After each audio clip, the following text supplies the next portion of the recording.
Greetings and welcome into the Sports Shuffle. And we'll get out of that sports crap here in a little bit. I am Flying Ryan Gokers along with Tampa Motor Mouth Joel Verlin. As I'll let since I know Ryan is even more gobsmacked about this than I am, and I was the one that saw this first before both of us. And oh, you go ahead. Yeah, I'll I let. gotta fix this. So I gotta put myself on the screen here. Yeah, Joel showed me this turd. Now you can't even see it yet. It's fine. We don't need to talk This about this it. this is not April Fools. This is legit. This is not Today April Fool. It should is be. November 13th, and this got me annoyed because it's so stupid. But I know there's people gonna buy it. So the iPhone Pocket. First of all, what it is a carrier for your iPhone. Let's simplify it right there. That's the Which in itself design of what it is. which in itself is not bad. It's not I when mean, you. it's not bad if you don't have pockets. Hold my pocket, put my phone in it. That's all. Anywho, the iPhone Pocket, a beautiful way to wear and carry iPhone. I'm going to scroll down, and we're going to talk about how this is And definitely how false much advertising. how much how We'll much get does to that. how We'll much does get to the that. average iPhone cost flying? I mean, the average iPhone's like $1,000. Some of the higher models are closer to 1,300. Some of the lower ones are seven something. They're an iPhone expensive product. plus protector, carrying case, and any Yeah, other accessories. yeah. I've got mine. You got a $40, $50 good case on it, so you can drop it and shatter. The phone, I think this was one of the $1,000 ones. Whatever. Cool. I have never had a problem putting it in the pocket of my pants or jacket yet. They created a condom for the iPhone. It's an iPhone condom that you can wear. Well, you The you, ne- best part is I'm pretty sure these you, people have pockets in their pants in the ad. you never know what people are scrolling on the iPhone that they might need protection from. Yes, the iPhone condom comes in all of these colors. One of these is peacock. I couldn't tell you which one. Maybe it's the teal. Isn't that also a streaming service? It is. Yeah. So the question, because look at it. Look at it. It doesn't even look good. It looks like you're carrying a colostomy bag off your shoulder. Like, oh man, I can't go to the bathroom It's a correctly, but I've hundred got an and forty iPhone nine pocket where I can poop. dollar So they've got the short strap that sock. this woman's holding. That's got this short strap, so you can just hold it on your arm. And then you got the long strap you can put it around It's your body. a sock. Again, this replaces the inconvenience of using the pocket already installed in your pants, or for women, your purse. Which means, what are you using this for? You're gonna carry this down a purse. Okay. It's a sock. Yeah, it's bad. It's bad. It's really bad. It's a condom. It is an iPhone condom, and it's $149.95 for the short one, and $229.95 for the long strap. If you buy this, How much if you do the full featured one? What percentage of an iPhone would that be? you're looking at about a quarter of an iPhone, like an average priced iPhone for the long. Didn't you say 149 was about half of an iPad? Depending upon which one you get. Like the iPad is something you could use. iPad has functionality. My iPad died. I wish I had it for all the flights I've been on because I usually watch a movie on the iPad. It's been dead. I've had to read or sleep. Neither one of those goes particularly well on a plane. But I have never in my life thought, I have this iPhone and I have a pocket, but what do I do with it? Do I put it in the pocket, or maybe I just need to find a way to like attach it to my? I've never thought I need an iPhone condom that I can carry around. It looks like grandma knitted it. Like, it's not even fashionable. This is why Joel shouldn't show me things immediately before we start, because I have to start and get a rant out of the way. Because, yeah, this just it broke me. It just absolutely broke me that we have the ability and we know it's going to get sold and to especially have an on. iPhone condom. Oh yeah, because especially it's going to be at Apple stores, at the Red Place where we used to work. And oh, and did you see that story that now now you have a 10-4 policy for Target employees that if apparently they are within 10 feet of a guest, because they're not customers, they're guests, you have to smile at them and engage with them. I hate that rule. I I don't know. like engaging with people, so that makes sense. Anyways, we'll talk sports now. Unhinged rant is over. I know. The rant was Yeah. better than some of the games this week by a lot. Oh, yeah, because especially when you had 3 primetime games and all 3 of them were absolute turds. I mean, and just unbelievable turds. Because I know we'll get to the recraps here. Some of them are recraps, but Yeah, just basically scanning over those 3 games. You had, of course, starting off with the Thursday night crap fest that I went to sleep and I woke up stayed the next up. day. Well, no, I actually listened to both first drives, and I foolishly thought, well, the Raiders should absolutely completely just dog walk the effing Broncos after the scripted drives were done. And I woke up the next morning, I'm like, how did they lose that game? And I'm like, they're the Raiders. That's how they lost that game. And then you find out there were more penalties than first downs. Yeah, not great. That one Then, ended 10-7 in favor of the Broncos. then you go to the Saturday, or I should say Sunday, squeeze me, wrong day, Sunday, craptacular game. And okay, well, 25-10. Okay, well, the better score. But when you take into consideration that the Steelers could not convert a third down until the fourth effing quarter, you had the classic exchange between Tomlin and the reporter when the reporter asked Tomlin, well, how did you think Aaron Rodgers looked? And Tomlin just shot back, well, how do you think he looked? I Yeah, it looked great. mean, yeah, and then, of course, you had the Monday night game when you had the 4th and 1 that the Eagles knew what that play was going to be. even even before that, are you tired of tush push yet? Are you Very much tired? so. Very Are much you so. tired of tush push? So you It take needs to those go. 3 games because prime time flying is supposed to be the crown jewels of the week, allegedly. And this is why I know the NFL is not scripted. I know we joke about the Tom Grassi scripted series and all of that. If it was scripted, there's no way we got three of these in 1 week. We understand Thursday Two, night. Thursday bookend, night, sure. bookend 10-7 scores. Yeah. Bookend. Thursday night, short week. Guys not getting as much practice, not getting as much rest, not as much time to work on a game plan. We understand that's a risk. The game might not be good. It's fine. So be Did you it. see? We've been lucky on Thursday night football so far. Did you see John Gruden saying that the NFL should get rid of Thursday night games that are not good for coaches, not good for players? They're good for the money though, and that's why they're not going to get rid of them. I agree with that though in a lot of ways. Sunday night If football. if we could do quotes, we would have the "Show me the money" Yeah. quoted right there. Sunday night football, you put games you expect to be compelling and entertaining, and they make the schedule before the season, and you get some of them where it just doesn't work out.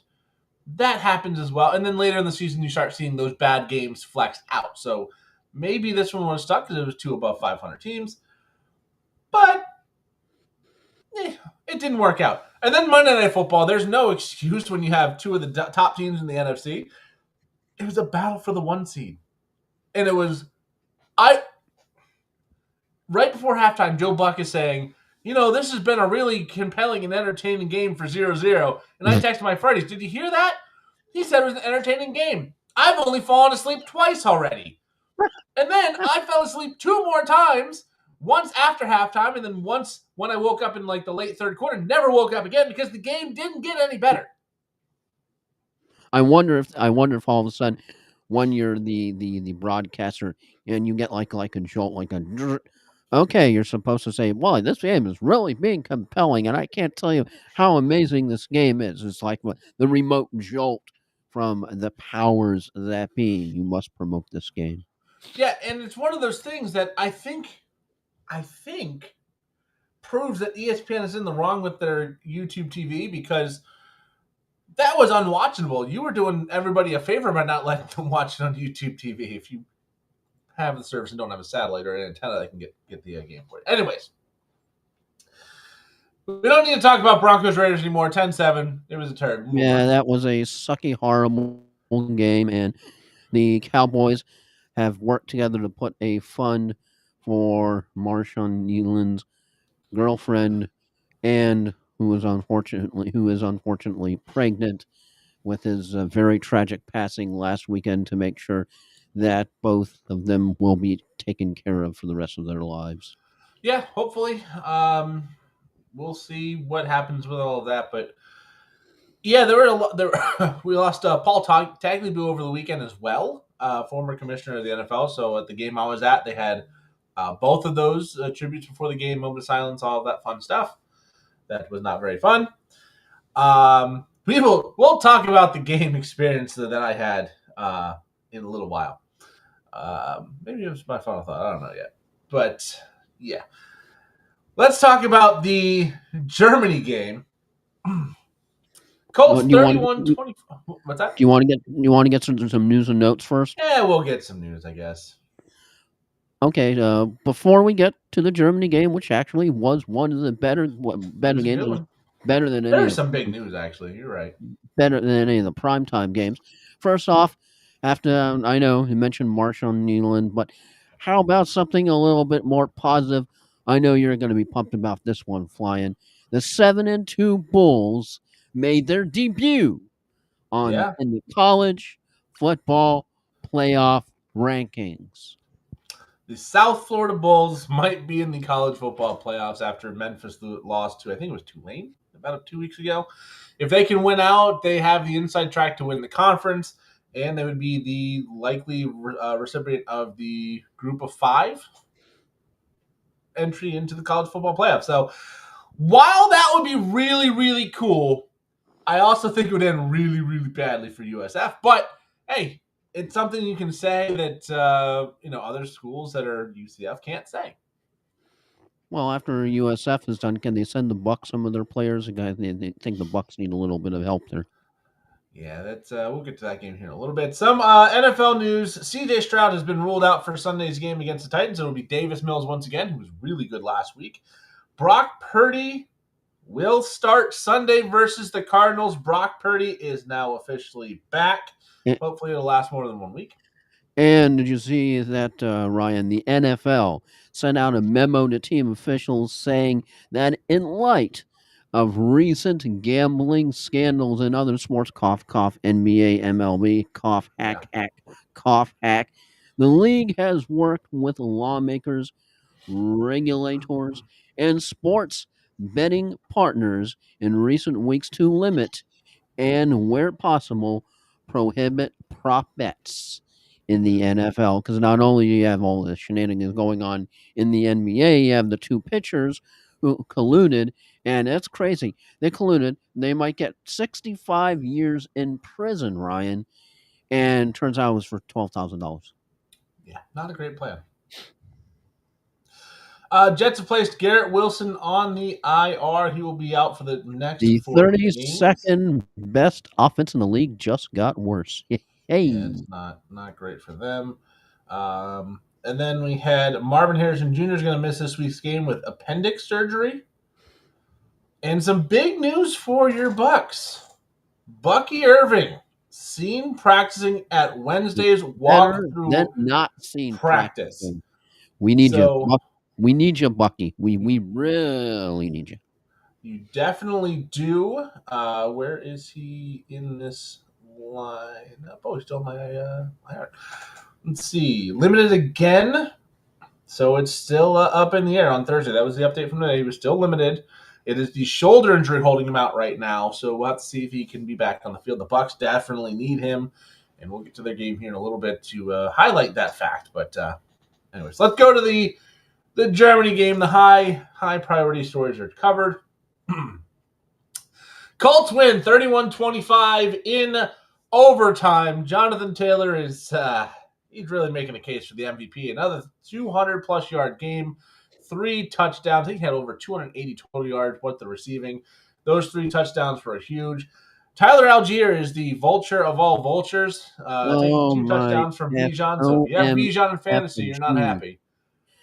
Oh yeah, I But know. Just if you're a Bijan manager, you're happy with the volume, but oh my god, you're like, all right, the Falcons got a touchdown, effing Tyler Algier. You're like, the Falcons got a touchdown, effing Tyler Algier. You sort of feel like Groundhog Day. yeah, Tyler Algier is a very good running back, but he is not Bijan Robinson. That's why they drafted Bijan Robinson when Tyler Algier already had a good year. I think Algier is a free agent after the season, so hopefully he goes to a team and can showcase that he is the number one. Maybe a team like the Saints, that we'll talk about in a little bit, that Yeah, might need a running and you back. you mentioned Jonathan Taylor. Jonathan Taylor's 49.6 PPR points is the 8th best tally from a running back since 2011.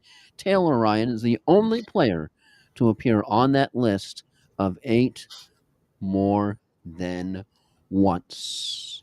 And I know you're happy because your team and the 16 team absolutely dog walked me. It wasn't even Yeah. close. I'm just like, okay, let's see what the Monday Night Miracle is. Never I don't mind. have one. Yes. And that was without Jonathan Taylor. My lowest scoring was my defense, with the Jags getting 11 against you.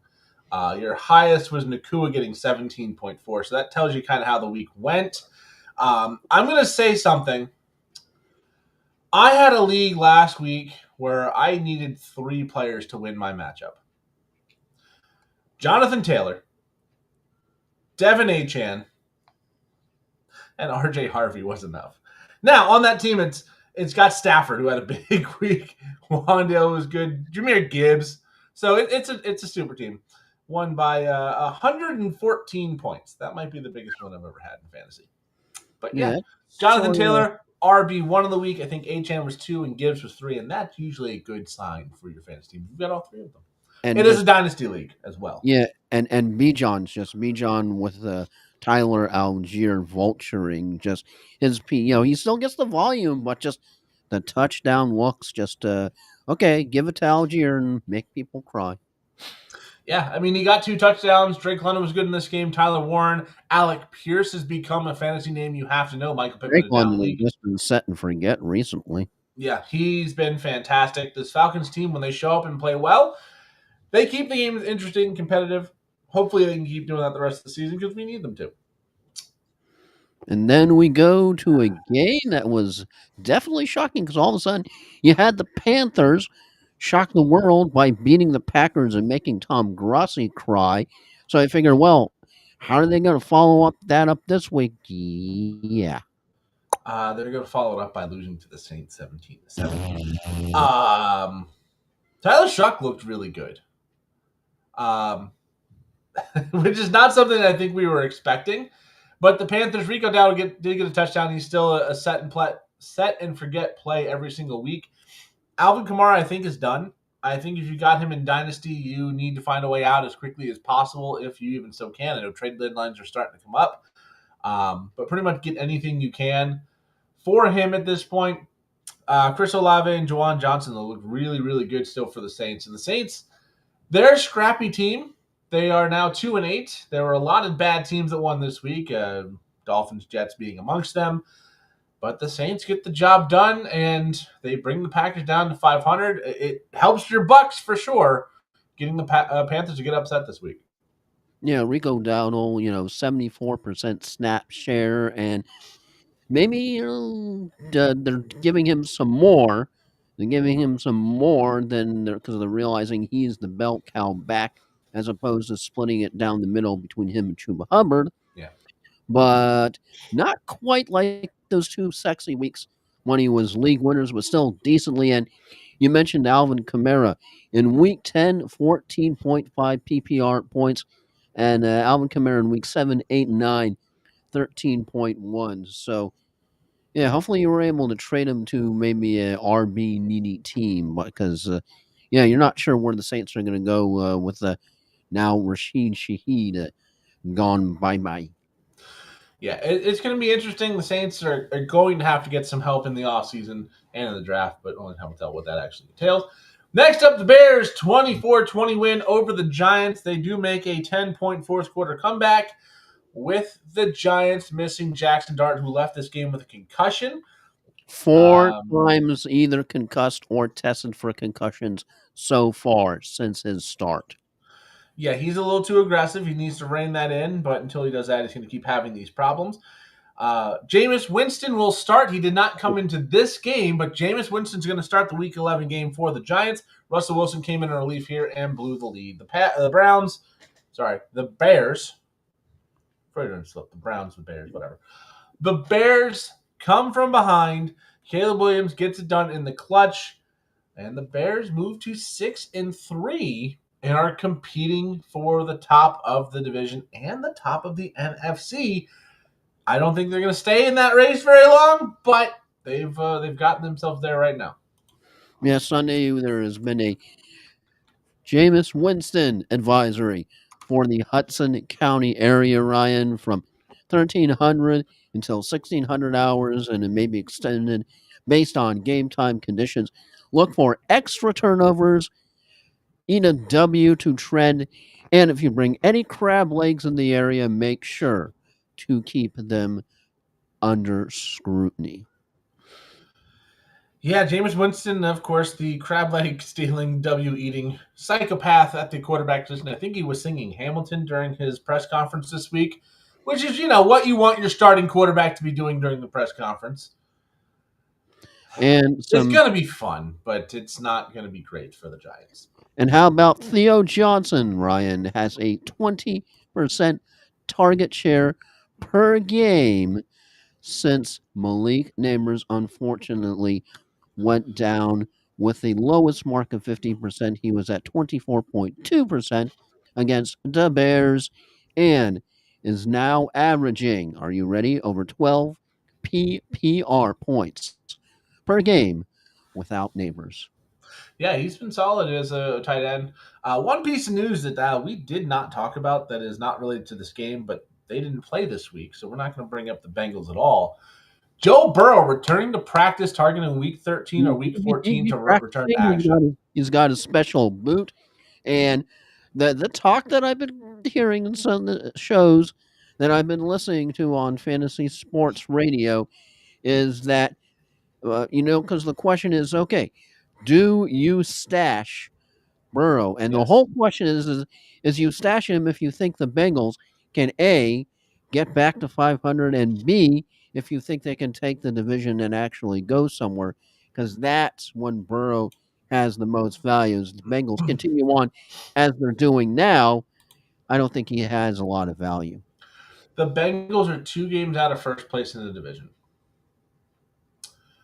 Their next game is this week against the Steelers. The Steelers are beatable. The week after is the Very Patriots. beatable. The week after is the Patriots. The Patriots have looked good, but they haven't played the toughest of schedules. If they can beat the Steelers, they will be no worse than 1 game back in the division going to that Patriots game. At that point, even if you lose to the Patriots, week 13 against the Ravens on Thanksgiving, Joe Burrow comes back. He's relevant. If they lose both of their games, they're 3-8. Pittsburgh would be at worst 6-5. Now you're 3 games back with 6 to play. It's a little tough, but I think for the Bengals, they want to get Joe Burrow back. I think they want him on the field, even if it is a little too late. But they're going to hopefully be smart with him. But only 2 games back. This division hasn't run away from them yet. And if the Steelers can get upset by the Bengals and Joe Flacco this week, anything can happen. And I think the Bengals, if they have to get Joe Burrow back, Joe Flacco's been good. He's not Joe Burrow. Joe Burrow can unlock this offense to even higher heights. And I think he'll come back. Anyways, just wanted to mention that because we're not going to talk about the Bengals in the recaps, and it is a big piece of news. I know I went and stashed him in some places where I could, picked him up while he was on the bye, so it was a free ad. Like I've got one league where I drafted him originally, drafted him and Jamar Chase in the stack. Dropped him thinking, no, he's going to be gone for the season. They're going to get run out of this division. Baltimore's going to be up 7 games by the time he's ready to come back. They're not going to bring him back. Picked him back up. I have Daniel Jones on the roster. I'm not dropping Daniel Jones, obviously. I picked him up, throw him on the IR. We'll see if he comes back or not. That's a good situation to add him. Now, if you're going to say, oh, I'm starting Tua, I'm starting Marcus Mariota, you pick him up as a dart throw, but if he doesn't come back, do not drop that quarterback is really the advice there. All right, next game. The Jaguars had this game won, The and Jaguars, then found Falcons a way did not their to. did their imitation of the Falcons. Jaguars were up 20-3 at one point, 29-10 going into the fourth quarter, and lost in regulation 36-29. Trevor Lawrence is not a good quarterback for the NFL. Parker Washington, though, has been very good with no Travis Hunter, who is now on the IR. Another piece of news we didn't really cover. IR out for the rest of the season with a knee surgery.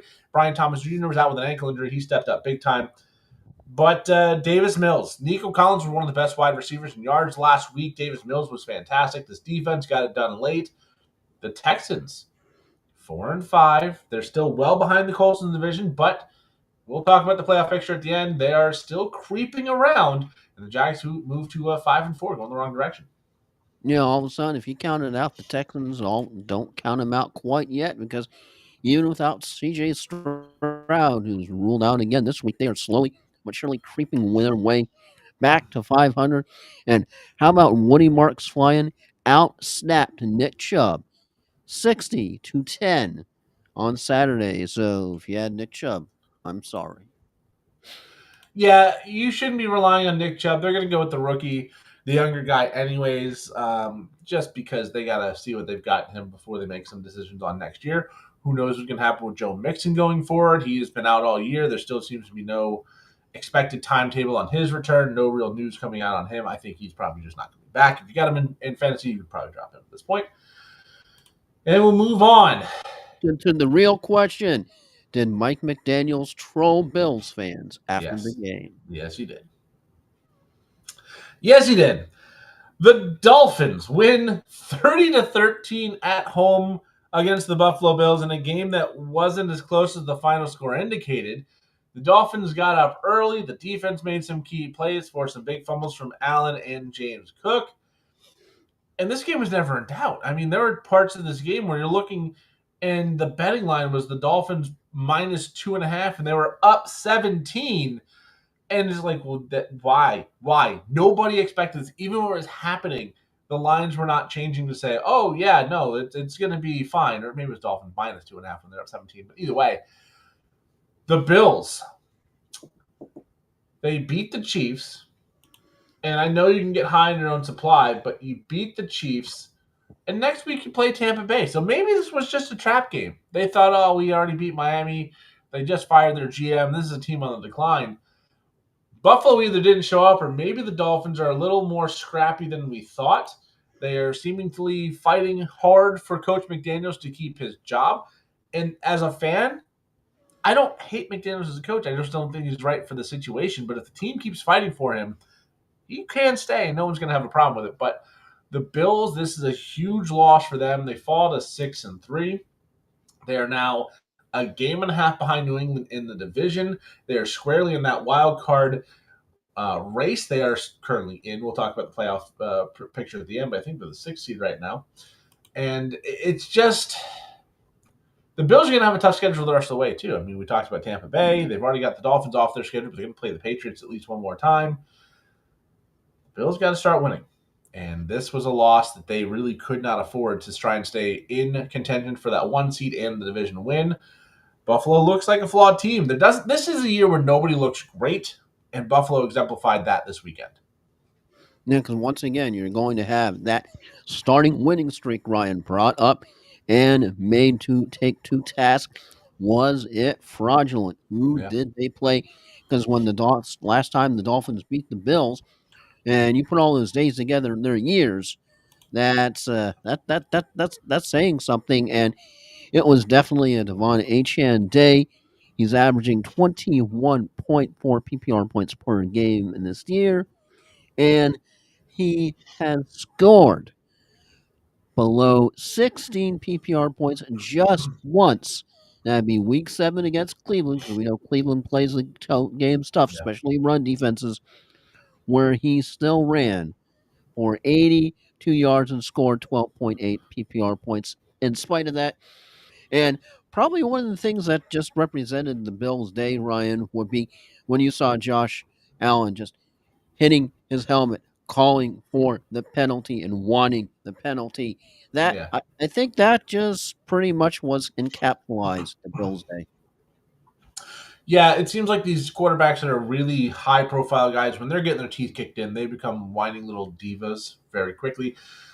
Bills scheduled the rest of the way. I don't think there's too many definite losses out there, but there's definitely some toss up games. Tampa this week. I mean, it's in Buffalo, which helps because Tampa going up to colder weather is not ideal. But Tampa Bay maybe getting Bucky Irving back could change that offense.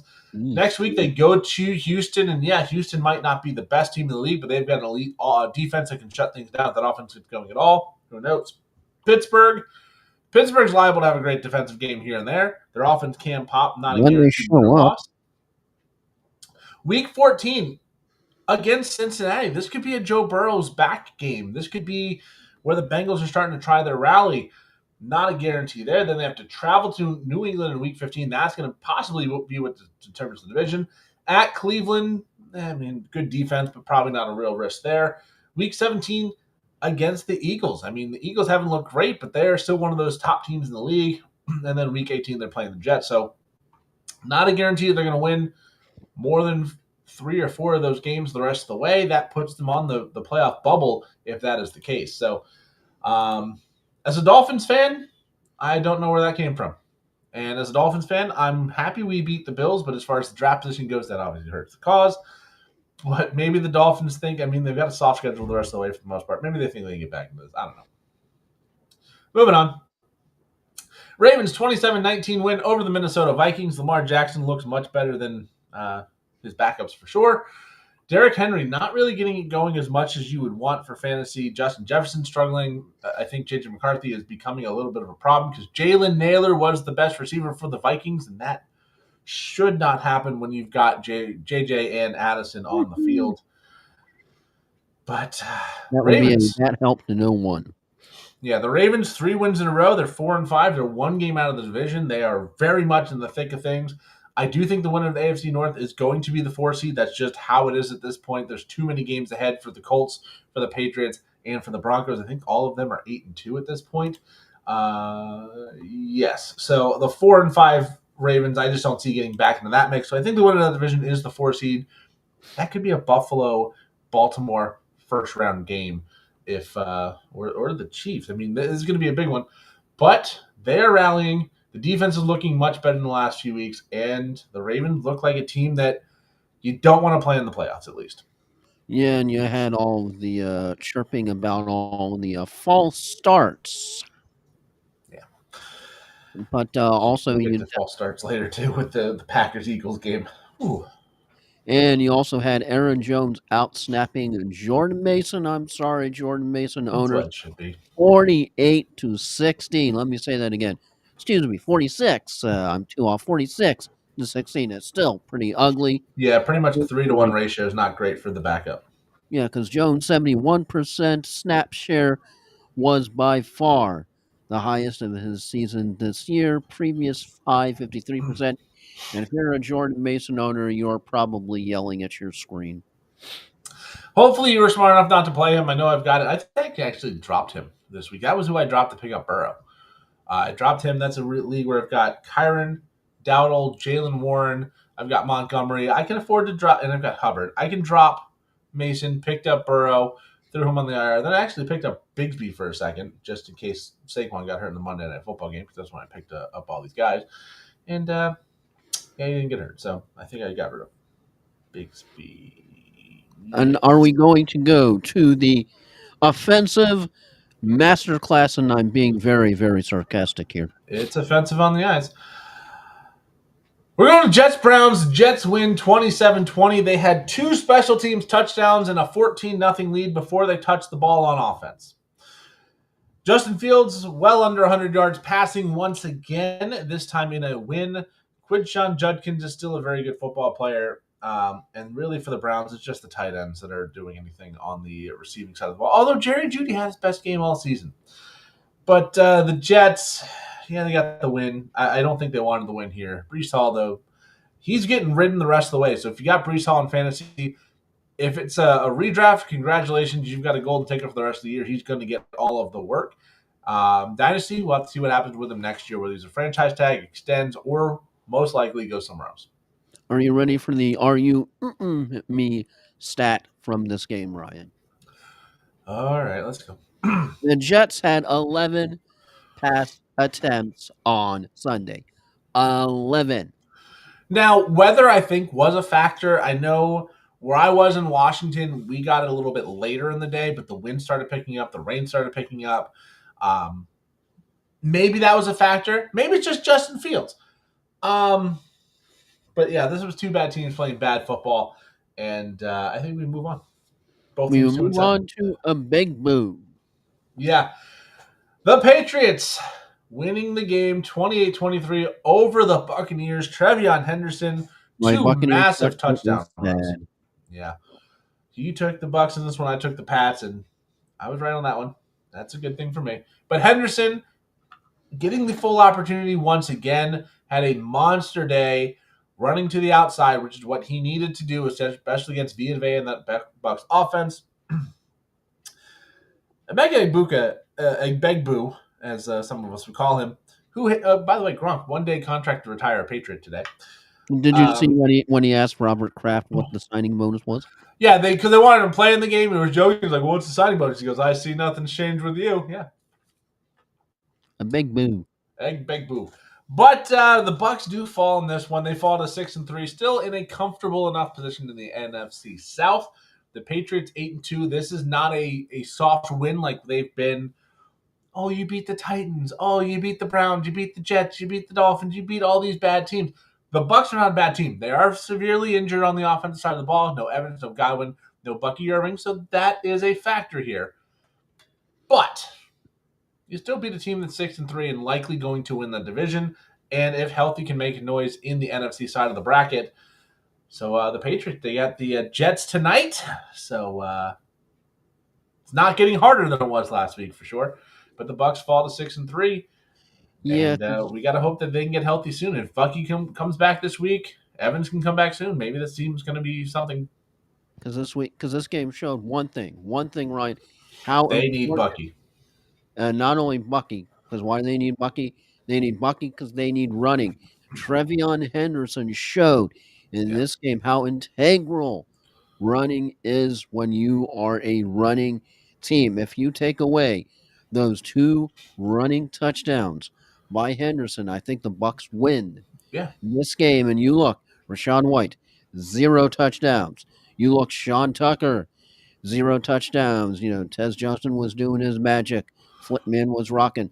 But you need it in the air, and you also need on the ground. We need you back, Buckster. yeah. Henderson with a 69 and a 55-yard touchdown. That was the bulk of his production. They kept running him up the middle because that's what bad offensive coordinators like to do. But yeah, they get the win, and Henderson looks like he might hopefully get a little more of that role going forward. Only time will tell. If you need tight end help, if you're one of those unfortunate owners who had Tucker Craft, Kate Otten, if he's available, might Yeah, be a neat plug-in going forward. as long as Evans and or Godwin is out, that is an option. Tez Johnson, while he's been very good, that's not necessarily the caliber of player that's going to keep Otten from getting his. Another option, I think you can go to either of the Cleveland tight ends. Njoku may be on a roster fan and maybe on a roster, but they've both been solid. Um, that might be about it at this And point. just one more time before we go on to the next game, a big boo. Big boo. All right, next up, Seahawks beating the Cardinals 44-22 in a game that was 35-0 at one point. DeMarcus Lawrence with back-to-back fumble recovery touchdowns for the defense of the Seahawks. Sam Darnold was good in this game. He just didn't have to do anything because it was over before he got on the field. And Jigba got his touchdown early, which is the only touchdown that Sam Darnold threw in this one. The Cardinals, they put Kyler Murray on IR, and there are a lot of people saying, oh, Brissett's this, Brissett's that. Not against a real team like Seattle. Trey McBride was great in this game. Harrison got a touchdown, but he's going to miss next week as well. The Seahawks, though, Charbonnet had a really good game, which is a little concerning if you have Ken Walker. But the Seahawks 7-2, they're still tied in first of that division. That's going to be a complete battle the rest of the way with the team we'll talk about in the next game. But the Seahawks really look like a team that is dangerous in the NFC. Hold on tight. They're a little bit dangerous as the Seahawks finished Week 10 with just 13 dropbacks. JSN ran route on 11 of those. Cooper Cup was at 9 routes, and newcomer Rashid Shaheed, formerly of the New Orleans Saints, paroled to a team that is actually good, was at 8 already in his debut. He is going to be a factor on this Seahawks team. Yeah, he will. All right, let's roll on to the other NFC West matchup. The Rams 42-26 win over the San Francisco 49ers. Matthew Stafford, another 4-touchdown, no interception game. That's 3 weeks in a row. He's had at least Super stud for your QB1. Whew, if you've got him in fantasy, you just need to ride him into the ground. He has been Because too good lately. a whole bunch of people thinking about the back problems, thinking about the video. When he came down, He's never been a fantasy guy. you're going, I don't know. I don't know. Might want to go somebody else. Maybe who might be a little bit less banged up. But if you click the button, you are celebrating right Yeah, now, which I had. if you have Matthew Stafford and you drafted him, you saw something nobody else saw. And if you picked him up on waivers or have had him in Dynasty for a while, stash because he's not the start. I'm starting Stafford over Bo Nix. We talked about how that was the wrong decision last week. That team ended up getting a win anyways. Thank you, Devon Achan. My Bo Nix team also won too. Hey, we survived. But Devontae Adams has been the goal line receiver. Kyron Williams got a couple touchdowns this week. Puka Nacua is still doing it. This is a complete team, top and bottom. And the 49ers, I think if they're healthy, this would be a 3-team race. They're just not 100%. They're still missing their starting quarterback, Brock Purdy, who should be coming back this week. Still missing Pearsall, still missing Ayuk. 49ers. It's just a banged-up team. That's what they normally are. Niners are 6-4. They're not out of the division, but they've been swept by the Rams now, and only time will tell if they can get back into this. All right. And Juwan Jennings hasn't just dipped below a 22% target share route over his last 4 games, Ryan. Yeah, he's been very good. He was very good last year as well, so I think that's going to continue. All right, next up, the game I'm most qualified to talk about this week, the one I was in person. All right. Okay, I have to ask you about the sequence because I think it was actually misrepresented because you weren't there because you saw the sun god I'll catch say the this. ball. This happened on the other end of the field. They didn't show a replay of either event in the stadium. So we were like, why did this guy just get thrown out? And then I've seen some more since where it's like, oh, yeah, Amon-Ra definitely started that one. Yeah, because he of course caught the touchdown, pointed up to the president who was there in attendance, did the dance, and then you had the commander come over, Payne, I believe it was, and sucker punch him. Unrelated to the dance. First of all, he didn't do the Because dance. The dance is up here. He did it by the hips, so it was a little off.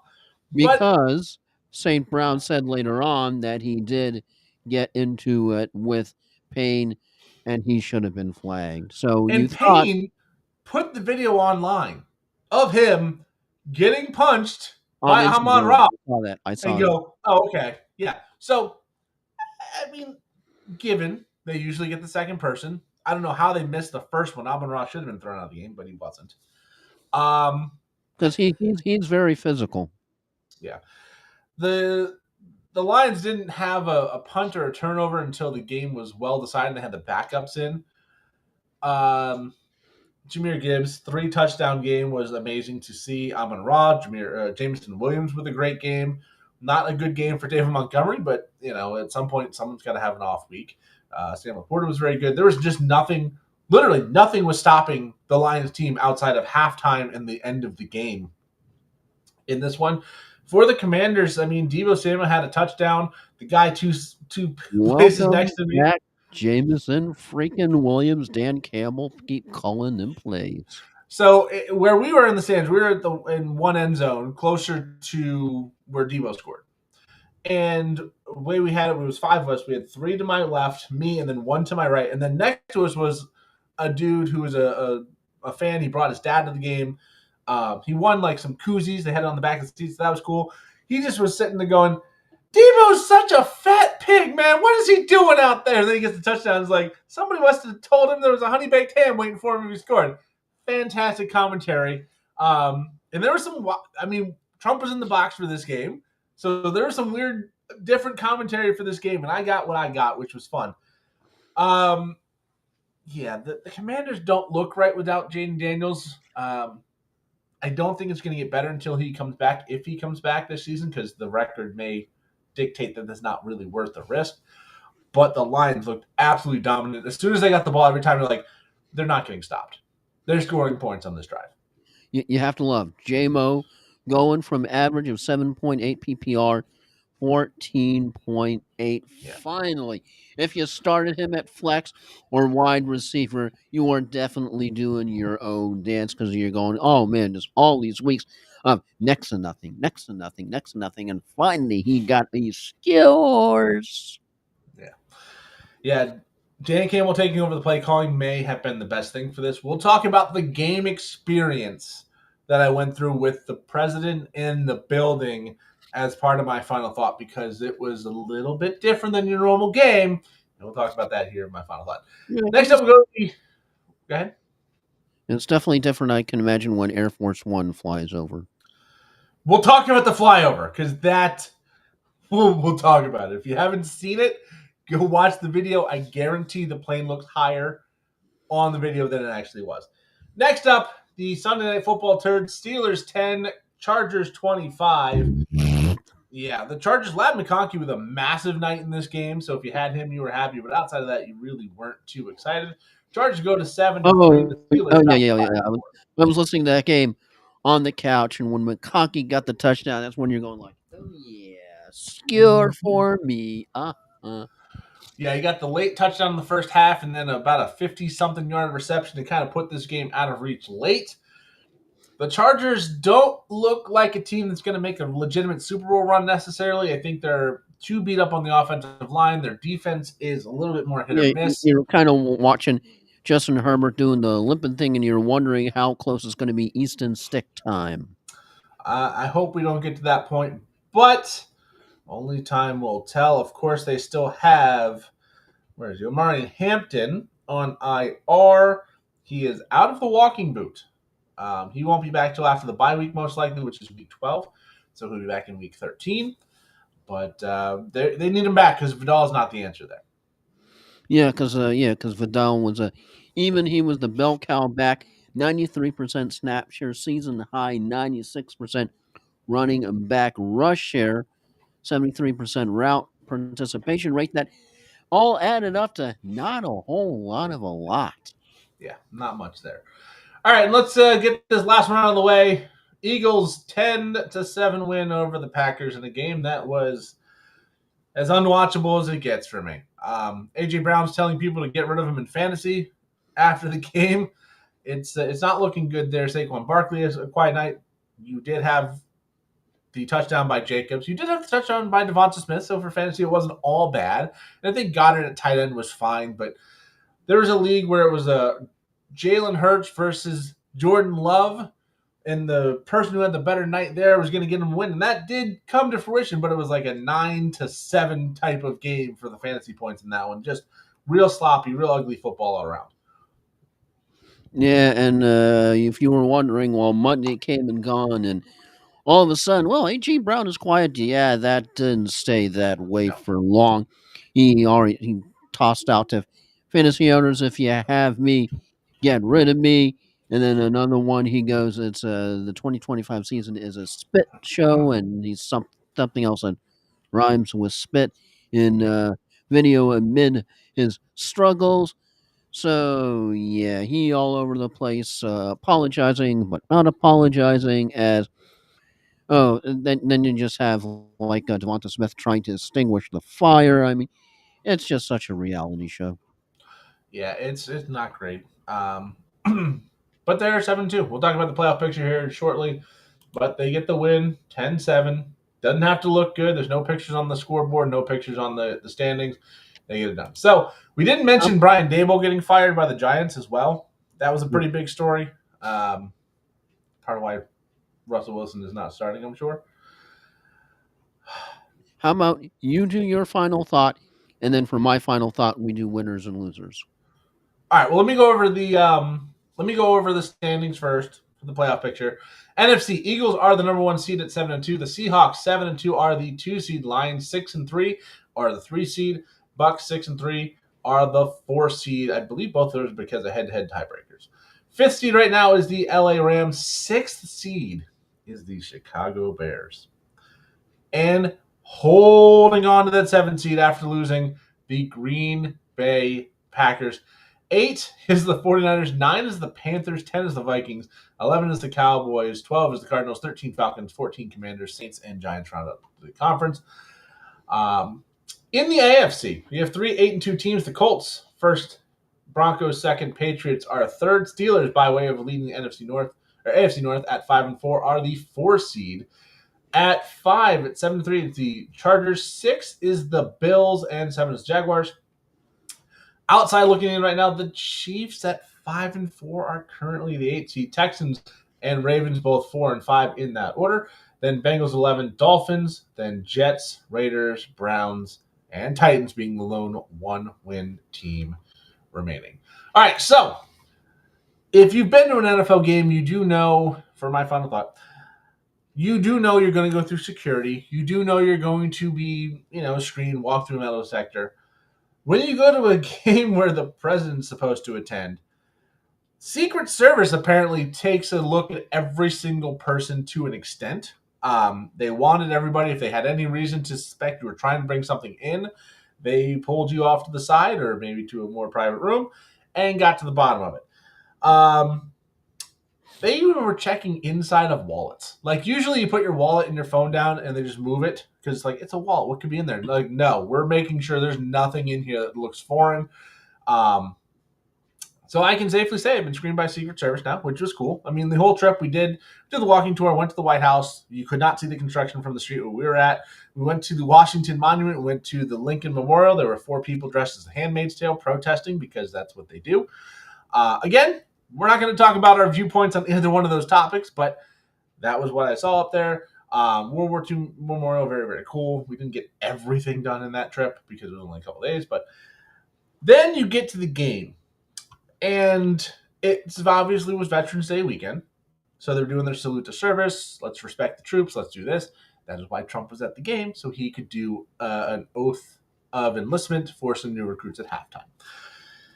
If you've seen the video, you know how that went for him. But during the pregame, Pete Hegseth was there with a bunch of generals, and they would name the people one by one. Generals all got big cheers. Pete Hegseth, not so much. And you have the national anthem. You have the 100-yard flag or 120-yard flag. So it went end zone to end zone. It was awesome to see. Nobody got stuck in it, right? Nobody got stuck in it. And you expect there to be a flyover. There was no flyover with the national anthem.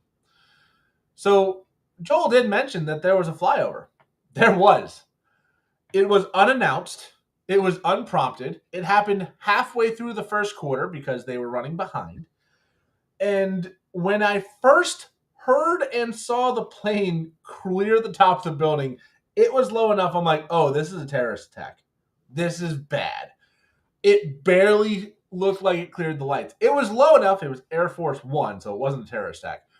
It was low enough that the little insignia on the plane, the presidential seal, could be read. The words on the seal, not the big United States of America down the side. That was clear as day. But the words on the seal could be read. Yikes. Now, yeah, it was awesome once you realize you weren't going to have people die. But you watched like the videos afterwards, and even the pilot's like, "Oh, that was lower than it should have been." And I'm sure Trump said, "Get it as low as you can, make it a show."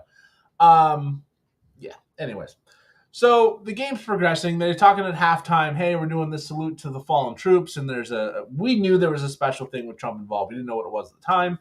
They put him on the jumbotron with about 2.5 minutes left in the second quarter. Booed heavily. If you've seen the video of him giving the oath of enlistment, you know he was booed heavily because it's clear as day. So they start the halftime show, and Washington has their own marching band. So they're out there on the field with the cheerleaders and the like cloth stars, and they're doing all this, and they're saying, "Oh, we're saluting this family who had a lost soldier, and this family." And all of a sudden, in the corner of the end zone near us, where the commanders come out on the field, all these cameras are coming out, and you're like, "Oh, that's cool." They're going to take no, they're looking directly up into the stands. So we're all like, "Well, that's where Trump's at because there's no other reason to look there when all the action's going on over here." So I pointed to my buddies who, all the buddies I was with were big Trump supporters. That's fine. And I say, that's where he's at. We all get the phones out, myself included, taking pictures, trying to get as best of the picture we can. It's about 250, 300 feet away. It's not a great picture. Then they get to the point where he gives his speech, his oath of enlistment. And for anybody saying anything about the I and state your name and trying to mock him for mental ineptitude, that's not fair. That's what it says for them to do. The people on the field are supposed to Ryan Gilchrist, for example, and then continue. They announced him the 45th and 47th president of the United States, and it was just booing. The loudest booing I have ever heard for anything. And it got worse as he started talking. And there was a part of the oath of enlistment where it says, and honor the orders of the president or obey the orders of the president. It got louder. There were people flipping the bird. It was a coming together moment in the stadium where everybody, for the most part, there were definitely people cheering, but probably 95% were not.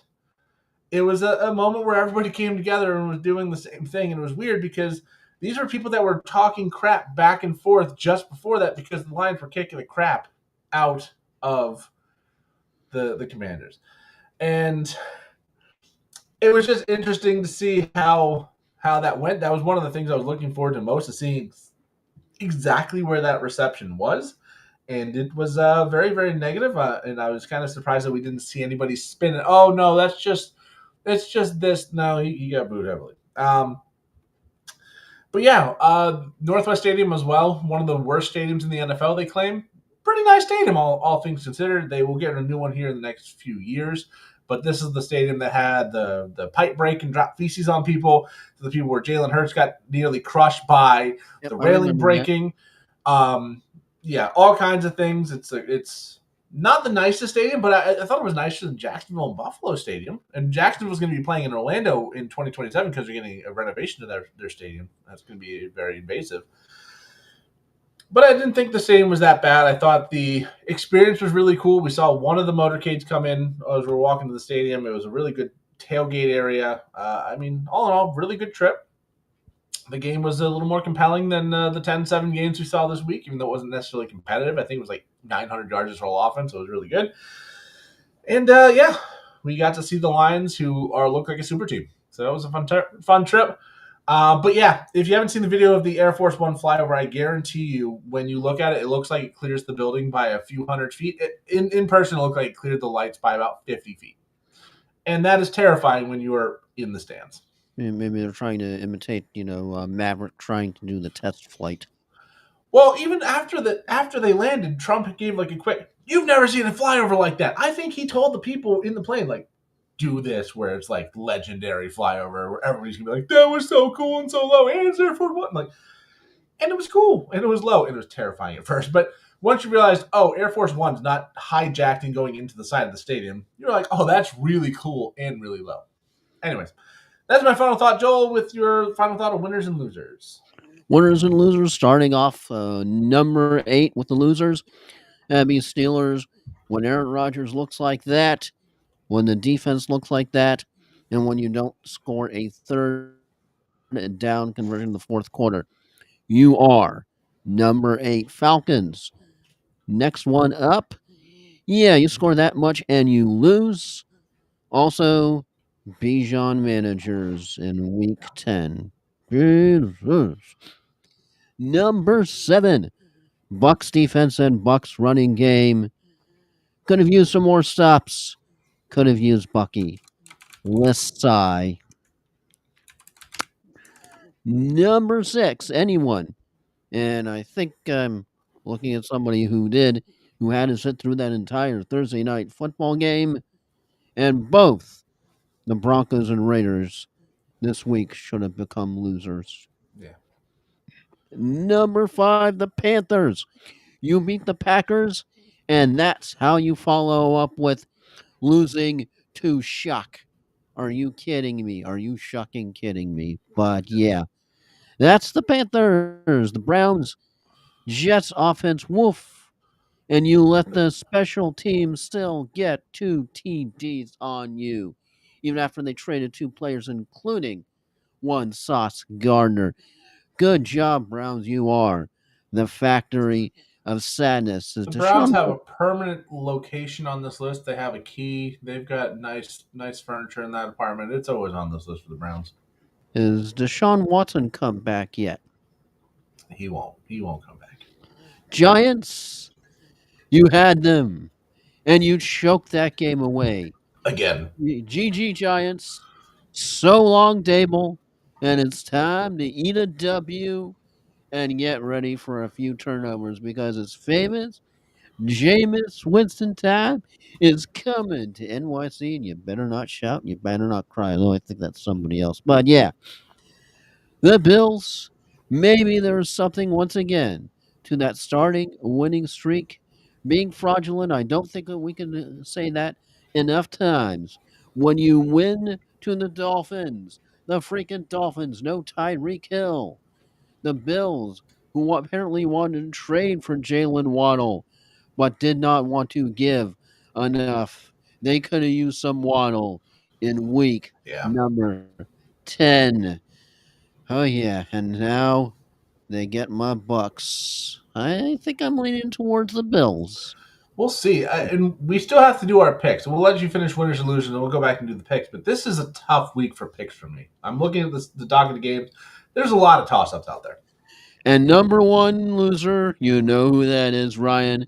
It's got to be the Jacksonville Jaguars, letting Davis freaking Mills put up 26 points on your ass in the fourth quarter. You are this week's biggest freaking loser. Yeah. Now, ready for the winners? Let's go. Number 6, the Saints. They shocking won somehow. I have no idea when their offense is basically Olave and Kamara and a quarterback. We go, wait a second, where's Rattler?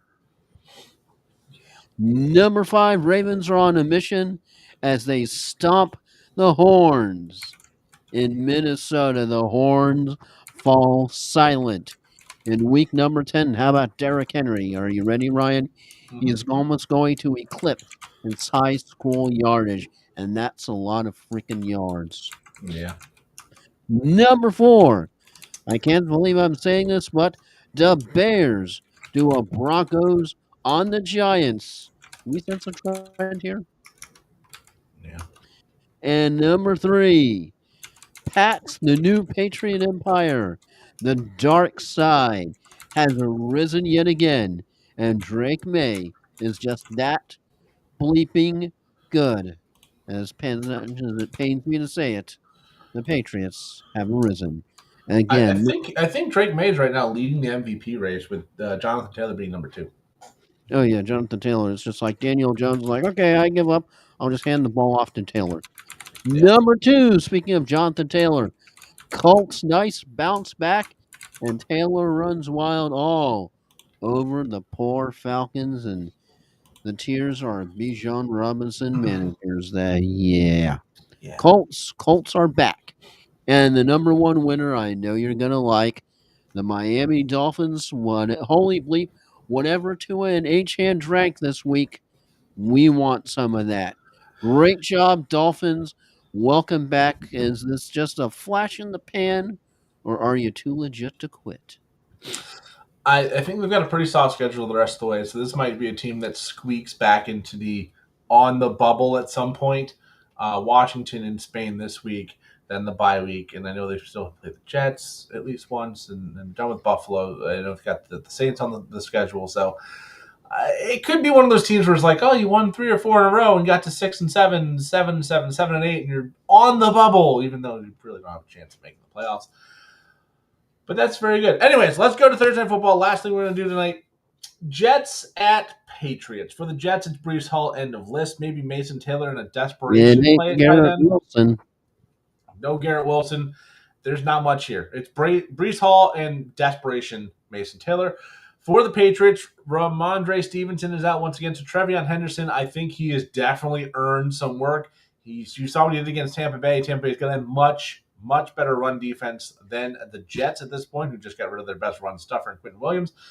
So he's in your lineup. Drake May has been great. And then Diggs, Pop Douglas, one of those two might have a great game. You still have Henry at the tight end. It's just hard to pick a wide receiver who's going to be really good, but they're all going to get something. Hopefully you have Diggs when he has the big week, or Douglas when he has the big week, or Booty when he's back. I think he's out this week once again. Patriots are, what's the line on this one, Joel? Minus 12.5 for the Patriots. Not very surprising. Minus $9 all the way up to 10. Oh boy. And over and under of 43.5. And that's gone up because the line has locked on. We do a pick 'em with some people against the spread. It started at 10.5, so it's gone up from there. Joel, who do you got in this one? Yeah, I I know need to that. ask. I know you're trying to make the whole case for the Jets. You're saying, well, hey, they're on a win streak. I mean, like, you did it. It's a win streak. And even with being Sauce Gardner, the other players being traded away, the Jets ended up doing DSTs two flipping touchdowns. But when you look at that Jets defense, Yeah. it is horrid. It is awful.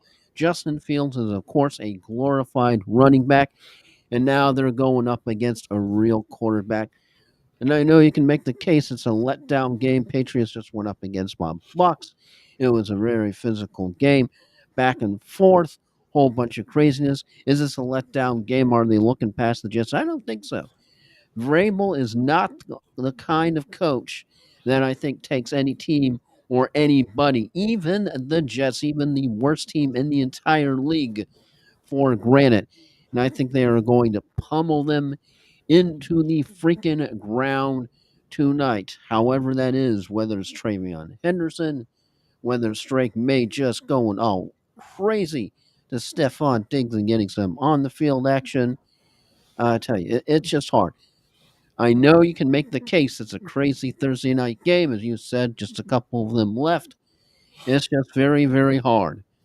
I know the Jets defense is still tough, but I think the Patriots are a solid team. I know you can make the case that they have a little bit of a cupcake-ish schedule this year, and we'll see how they do next year, depending upon how they win. But I think they get the win, and I think it's not even close tonight.